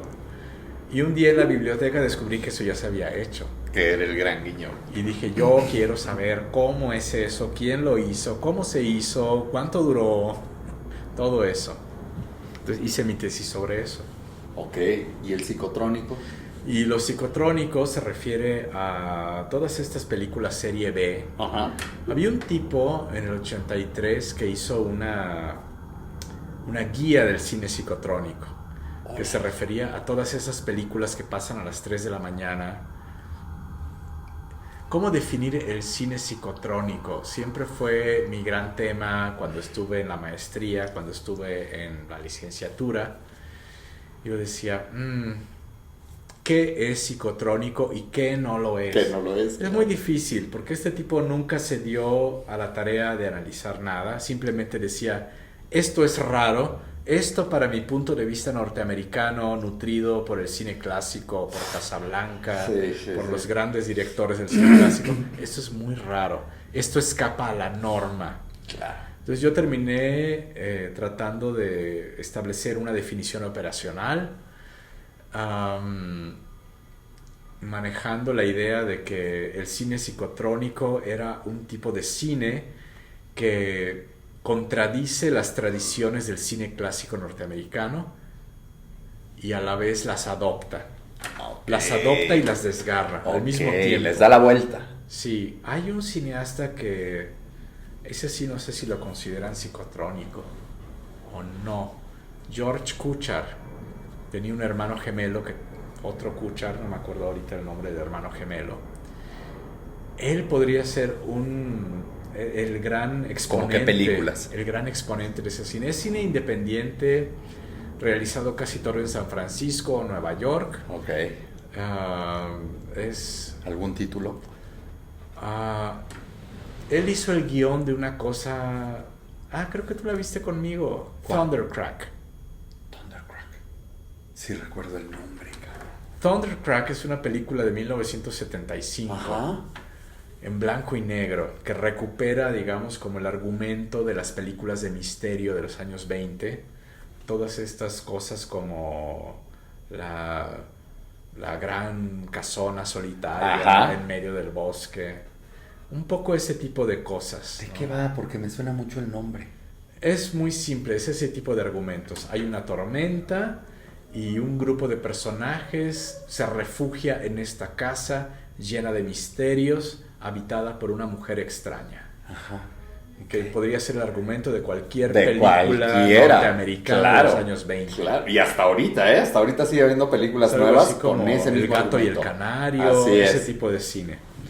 Pero en este cine gótico, en este cine fantástico, siniestro, hay una corriente erótica Ajá. en el subsuelo Pero lo que hace George Kuchar y su pareja, que era el director de la película, es colocar ese subsuelo en la superficie.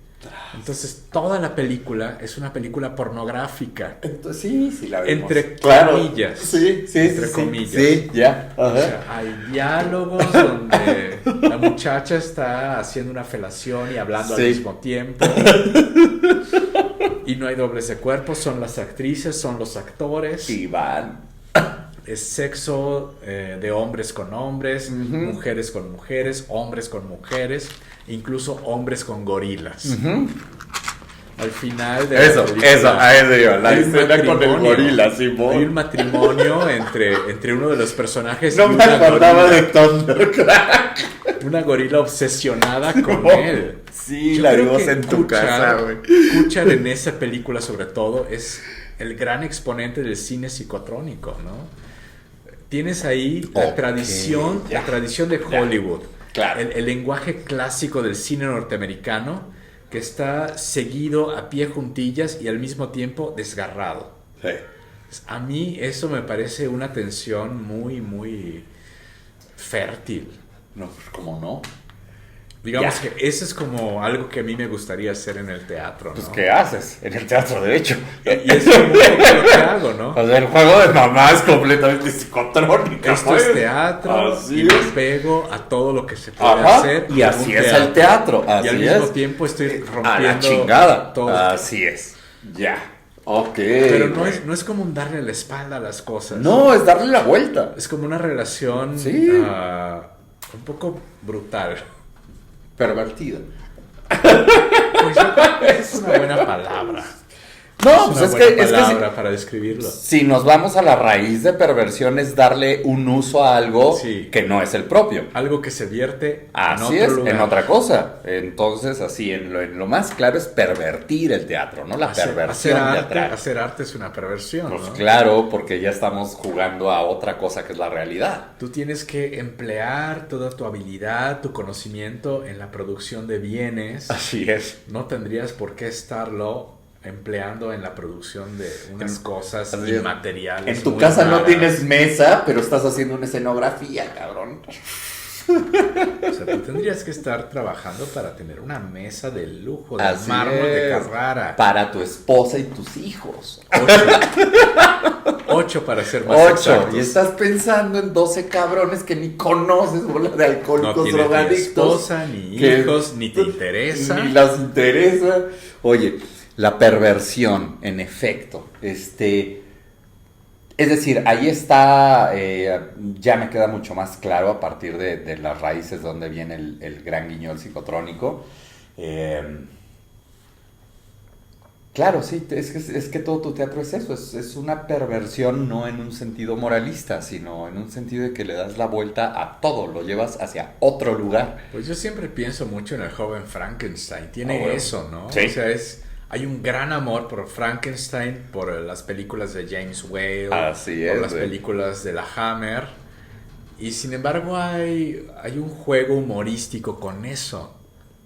Sí, que Es, no es tendría algo que... muy distante de No es otra tonta película de miedo. por Ah, ejemplo. no, bueno, es que Eso eso es un no entender. Así es, sí. No es. entender de qué estás hablando. Es el malentendimiento de lo que hablabas hace rato, de la parodia. Creen que la parodia es burlarse y exagerar y volverlo obsceno. Entonces ya lo obsceno ni siquiera tiene valor. Digo, porque tu teatro también es obsceno. ¿No? Algo así. Pero tiene un sentido.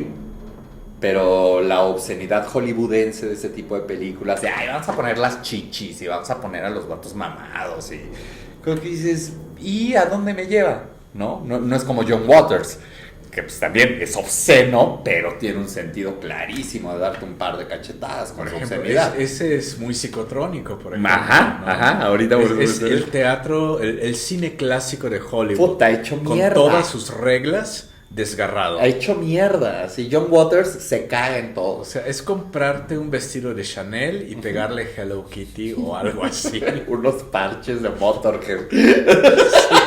Exacto. Ok, entonces te podemos topar en Gran Guiñol Psicotrónico, Luis Alcocer, Facebook e Instagram. En Instagram. ¿Qué más, Luis? Pues a ver, pregúntame. Estoy en ánimo de ¿Qué? contestar. ¿Cuál es la obra que ves pero no has podido escribir ni hacer? ¿Cómo la obra que veo que no he podido escribir ni hacer? ¿No te pasa eso? Es que yo a veces pregunto eso porque yo sí tengo proyectos que veo imágenes, de repente sé esencias, me siento a tratar de escribirlos y no me sale nada. Pero hay cosas claras en la mente, o temas, Pues o algo más así. bien me pasa con el cine. Tengo ahí unas cosas, unos proyectos de cine que empiezo a trabajar, lo leo y lo tiro porque no me gusta, porque no es a donde tiene que ir el asunto. ¿Y sería terror? No, eso es lo peor, que no sería terror. Sería el terror de la vida misma, pero no sería terror. Pienso mucho en una historia como de, no sé, una persona que se queda con los anhelos de su juventud y a los 50 años güey. los quiere cumplir Eso y es se terror. encuentra un viejo amigo que sigue en ese viaje y se une y deja todo. huevo. Quiero una historia así, por ejemplo. A huevo, a eso Pero iba. no he sabido trazarla, no le he encontrado dónde están los hilos. Todavía no le agarro, no encuentro los hilos de esa historia todavía. ¿Y tú? Estoy dándole vueltas. ¿Tu tema favorito? Pues es el de, podría decir el de la locura, pero yo creo que, como dije hace un momento, tiene más bien que ver con la fragilidad de la línea entre lo que percibimos y lo que realmente está sucediendo, ¿no? Claro. Es imposible saberlo. Sí, no. Creo que tiene que ver también con el amor. El amor es otra forma también de locura, ¿no? Yo creo que para amar a una persona tienes tienes que estar medio pirata. Tienes que construir a la persona Claro. casi desde cero. Claro. Y terminas amando algo que solo existe en tu cabeza. En efecto. Y ya tú sabes que si lo proyectas y lo dejas ahí o lo quitas, ¿no? Algo así. Ok, pues, ¿qué? No sé, pregúntame más cosas. Ya estamos encarrerados. Algo así. ¿Qué te pregunto, cabrón? Es que contigo, puta, eres conciso para responder. Soltero, sin compromisos. Todavía. Oye, ¿tus sueños juegan? Porque tus obras son completamente oníricas, cabrón. Fíjate que creo que no. ¿Qué pedo con tus sueños? No. ¿Tú qué sueñas? No, ¿Sí sueñas? todas las imágenes que aparecen en mis obras son imágenes que han sucedido de una manera aleatoria durante la vigilia. Ok. No, mis sueños han tenido como una función más bien curativa. Es muy interesante. ¿Por qué? Gracias al psicoanálisis. Ah, ok. Sí, los sueños revelan muchas cosas, es muy interesante. Es como una máquina en la que se ajustan. Sí, es como una puerta, una ventana a los engranajes de una máquina que puedes manipular cuando estás en terapia. Perfecto. Pero Pero cuando no estás en terapia solo lo sufres. Perfecto. ¿Entonces son pesadillas? ¿O nada más son sueños intensos? Porque fíjate, yo en estos últimos meses he estado teniendo unos sueños súper intensos. A veces, no pesadillas, hace muchísimos años que no tengo pesadillas, pero pues sueños medio malvibrosos. Y a veces sueños muy divertidos, pero igual de intensos. O sea, que me despierto contento, que digo, no mames, güey, ¿qué pedo con este sueño? Fue muy alegre, fue muy a toda madre, ¿no? A veces son cosas de temáticas que a mí me están haciendo ruido y que profundizan a un nivel, pues, duro en el sueño. Eso, sin llegar a ser pesadilla, no despierto ni asustado, ni con el corazón acelerado, ni sudado, ni nada. Más digo, ay, cabrón, ¿qué te andas cargando? Entonces, tus sueños no juegan creativamente. Creativamente no, digamos que más bien Los dejas creativamente trato de provocar como actividad de pensamiento lateral, ¿no? Ok. Como asociaciones que no son necesariamente lógicas o verbales, sino Ajá. totalmente pictóricas, podría decir. Sí. ¿No? Y tratar de develar con los posibles, de develar los posibles sentidos de esas combinaciones un poco aleatorias, ¿no? Asumir las consecuencias también de esas combinaciones. No, pero los sueños son una cosa muy perturbadora para mí, en el sentido de que terminan mostrando la realidad de algo que no quieres escuchar. Claro. Cuando yo era muy joven, yo siempre, yo solía soñar, solía tener una pesadilla muy recurrente. Mi madre me perseguía desnuda por una gran extensión durante todo el sueño, y era una cosa horrible. Tenía los dientes muy grandes, como un gorila furioso. Y las tetas caídas también, como un gorila viejo. Y entonces corría detrás de mí con un frasco, con una botella de chocolate Hershey's en la mano. Verga, güey. Porque quería ponerme chocolate Hershey's en el pene y hacerme una felación. ¡Sas! Y yo huía de mi madre en el sueño, y huía, y huía, y huía. Y era muy angustioso, muy angustioso. Y finalmente yo creía que ya la había dejado atrás, y de pronto ella daba un salto sobre el techo y caía frente a mí, y yo arrancaba a correr hacia el otro lado. Y esa era como la pesadilla recurrente durante muchos años. Y luego empecé a entrar en terapia. Yo despertaba muy mal. No, o sea, tenía esos sueños, estaba casi llorando, agitado. Y luego empecé terapia porque tuve muchos problemas de depresión. Siempre he tenido problemas con la depresión. Y bueno, ya nos llevamos bien. En efecto, ya son como, sí, ya. Ya. Después de unos años uno dice, ay, ya, güey, no nos vamos a pelear. Vamos a convivir. Y entonces, después de varias sesiones de terapia, un día soñé que mi madre venía al lugar en el que yo vivo ahora. Y entonces me pareció una mujer bellísima. Y yo me acercaba a ella y me sentía sexualmente interesado en mi madre. Y ella empezaba a coquetearme y a seducirme. Y yo también empezaba a seducirla. Y de pronto nos íbamos a besar. Y yo decía, esto no vale la pena. Verga. Y me daba la vuelta y me iba. Y desperté con una alegría, con una sensación de libertad. Y desde ese momento toda la angustia de mis primeros 33 años desapareció. Qué chido. O sea, en el momento en que yo entendí, nadie te está persiguiendo. Así es. Tú puedes decir no. No vale la pena, güey. Tú puedes renunciar a eso. Puedes ver hacia otro lugar, caminar hacia otra parte. Claro. Nada te está obligando a caminar hacia allá. Sí. Eres tú. Eres tú el que solito. El que está caminando hacia allá. Puedes ir hacia allá. Ay, cabrón. Paf, ya desperté y fue una cosa impresionante, ¿no? Qué chingón. A los 33. Sí, pero los primeros 33 años sí fue algo así como mi madre me quiere violar. Oye, y entonces, todo este rollo terapéutico y onírico, todo este mundo que tienes, no se mete en lo artístico. ¿Lo artístico te ha servido para curar algo?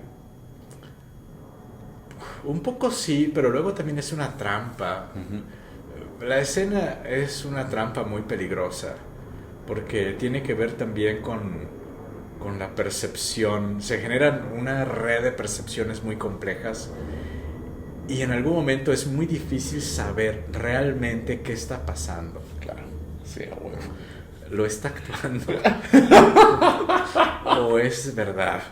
Sí, claro. ¿Me ama o actúa que me ama? ¡Puta madre! Esto que yo estoy percibiendo, ¿qué es? Eso no es, güey. Ajá. Sí, la escena está llena de... Es muy terrible. Si tú haces algo, al final, muchas veces, al final esa cosa se puede volver real. Okay. Y eso puede pasar con la escena.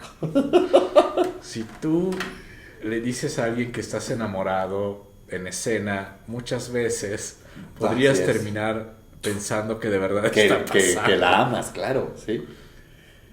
Es como ese margen entre las percepciones que no es tan claro. Claro. Sí. Pero sí hay una cosa muy curativa. Cuando yo hice la invención de la histeria, cuando yo terminaba y me regresaba a mi casa y decía, siento que he estado como en una fiesta con un montón de personas y que hablé con todas estas personas y ahora me siento cansado y me siento en paz. Bueno, eso era interesante. Eso me gustaba. Sí, lo catártico, ¿no? Me siento en paz.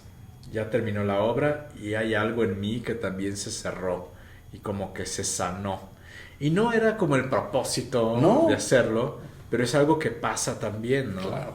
Estás en un personaje y te vinculas con ese personaje a partir de algo que está abierto en ti y al final eso termina abriéndose más o cerrándose. Claro.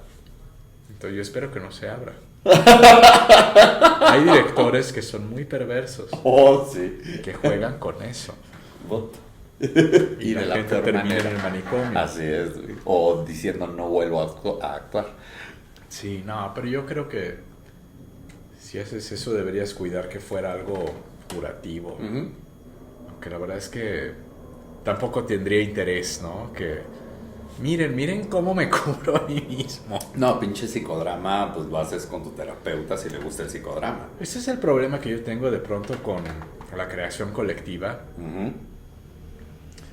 O sea, es muy noble y es muy hermoso pensar que en una creación todo el mundo puede tener un lugar. Así es. Yo creo que debería suceder, pero yo creo que es muy importante el público. Obvio. Y es muy importante poderle marcar al público un recorrido claro, más allá de lo que él sienta o de lo que yo sienta o de lo que yo piense o de lo que yo quiera como persona. Creo que en algún punto del proceso te tienes que plantear cuál es el cómo me voy a comunicar y qué les voy a estar que platicando. El espectador va a hacer conmigo. Ajá. Sí. ¿Y el performance? ¿Tú qué piensas del performance? Bueno, es otra cosa, es otra forma de pensar el tiempo, de pensar el espacio. ¿Has hecho performance? ¿Te interesa? No me interesa, no es lo mío en absoluto. Me parece a veces interesante, pero es una concepción del espacio y del tiempo diferentes. Digamos que no hay, no sé, ellos están... No hay recorrido dicho, pues. Sí, pero digamos que nosotros trabajamos mucho con la ficción. Uh-huh.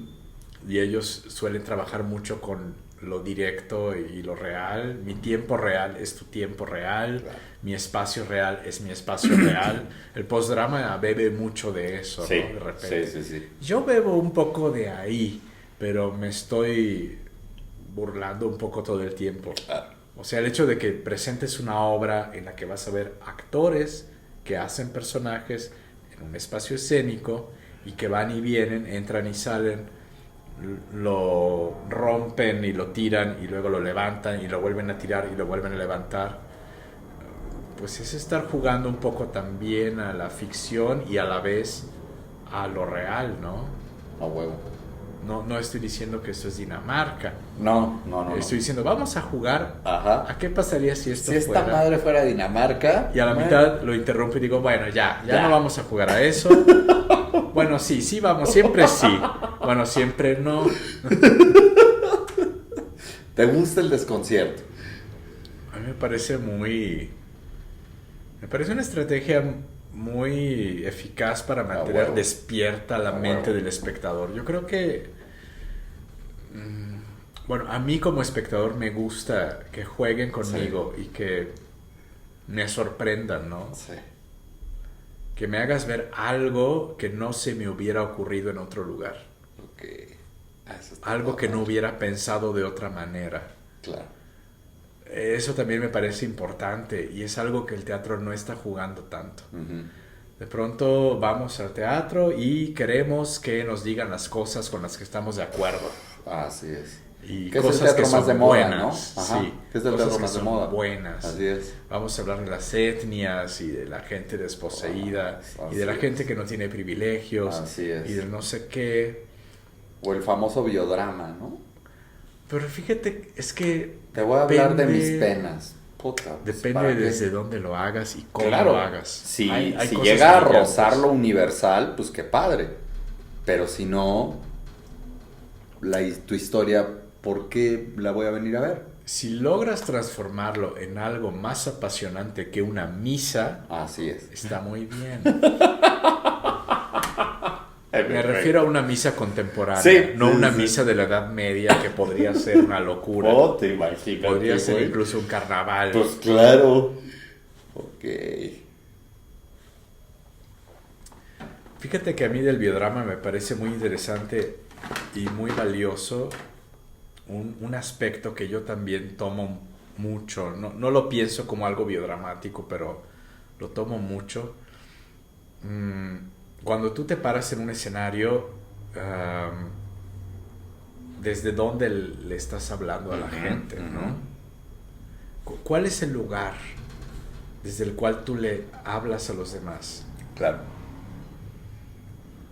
Yo creo que el lugar más válido es hacerlo desde ti mismo. Pues sí. Decir, yo pienso, yo siento, yo veo las cosas así y me lo puedes discutir. Claro. Y puedes estar en desacuerdo conmigo. Claro. Eso me parece mucho más honesto.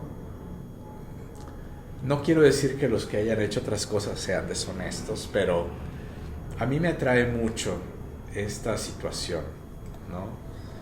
Yo lo prefiero a decir, la vida es así. La vida es de esta manera y tú me tienes que creer. Y si Claro. no me crees es que eres tonto. Claro. No funciona así. Claro. Más bien, a mí me parece valioso decir, yo veo esto de esta manera. Claro. Y a lo mejor me dices, pues yo no. Ajá. Y no me interesa. O yo también. O, ay, nunca lo había pensado.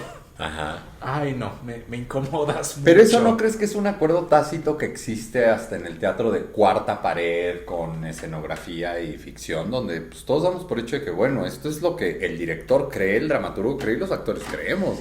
No te estamos adoctrinando diciéndote el mundo es así, ni madre.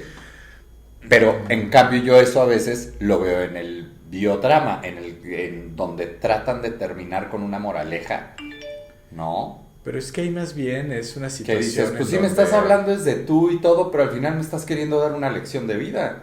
Y la lección de vida, pues lo que acabas de decir, no mames, no es así. Señores, no violen a sus hijas. Así es, o sea, pues güey, Mi platícame hermana- tu violación, bye. Mi hermana tenía juegos sexuales con sus muñecos. Ok. Agarraba a su Barbie y a su Ken y los ponía ahí a restregarse. Y cuando alguien la sorprendía, la Barbie se levantaba y decía, Carlos, no hagas violaciones. Sas, cabrón. Pues sí, así es. Y un poco eso nos sucede en el teatro, ¿no? Oh, sí. Es como el teatro de mi hermana. Carlos, no hagas El teatro de violaciones. mi hermana. Es un buen título. El teatro de mi hermana. Sí. El juego de mamá, el teatro de mi hermana. El juego de mamá y el teatro de mi hermana. No, Oye. pero a mí me parece terrible esta cosa donde, o sea, yo sí rechazo mucho eso, esta posición de los artistas donde tenemos que ser ejemplares. Así es. Y nosotros somos deslactosados, veganos, Así es. comunitarios. Claro. Y no hablan de mí a partir de mi creación, sino a partir de mi persona y de los chismes de mi persona. Y de una especie de deber ser que yo Así es. represento ese deber ser. Así O sea, es. yo soy vegano y todos debemos ser veganos. Obvio, así Yo es. soy comunitario. No, sí, no. Todos debemos Lo ser adoctrinante es de comunitarios. hueva, hagas biodrama, ficción o lo que quieras. Lo adoctrinante es una Y mamada. es una línea muy frecuente en el Sí. teatro que es una cosa en la que yo no quiero entrar nunca. No. No O sea, se me hueva. parece muy honesto decir, este soy yo, esto pienso yo, y es totalmente estúpido lo que estoy diciendo. Y la gente dice, ay no, pues sí es estúpido, o no, sí tienes razón. Sí, no, eso del adoctrinamiento, de llegar con mensajitos motivacionales en las obras, puta, a mí me traba. Los mensajes motivacionales me cagan. Y hay actores que son así, hay actores que no, a lo mejor el texto dice otra cosa, pero ellos están como Así 8 es. metros arriba. Obvio, del lo están espectador. comentando. Nunca estás viendo al personaje, estás viendo al actor comentando el mensaje. Diciéndote a ti que estás allá abajo. Así es, que no está bien esto y esto está bien. Y que dices, no, carnal, no, nosotros no somos, no estamos en ninguna cúpula moral, pues, ¿no? Todos pero somos es un un desmadre. veneno que los artistas hemos tomado mucho tiempo. Sí. Esta idea de pensar que nosotros somos un ejemplo o la voz de la sociedad, la verdad es que yo creo que no lo somos. Hombre, para nada. Somos unos seres igual de horribles que cualquiera, Pues de o igual bizarros. de buenos que cualquiera. Claro. No somos nada extraordinario. No. Y si vamos a un teatro es para platicar con alguien, Así es. no para que alguien nos diga cómo vivir. Así es. Sí, eso es un gran malestar del arte en general, ¿no? Yo pienso mucho en mi amigo, o sea, mi amigo va al teatro a encontrarse con estos actores en un oscuro, en una situación de intimidad intensa, Así es. con un desconocido. Creo que a eso vamos al teatro. Claro. Eso es lo que tenemos. Es un dark room. Tiene que ser un dark room. Eso tendríamos que vivir en un teatro. Qué chingón. Pues sí, la neta tiene mucho sentido. Yo fíjate que fui a ver Junio en el 93 hace poquito Ajá. y tuve esa sensación. Qué padre. Una de las primeras obras que yo vi cuando llegué a la Ciudad de México fue Carta al Artista Adolescente. Ajá, fofa.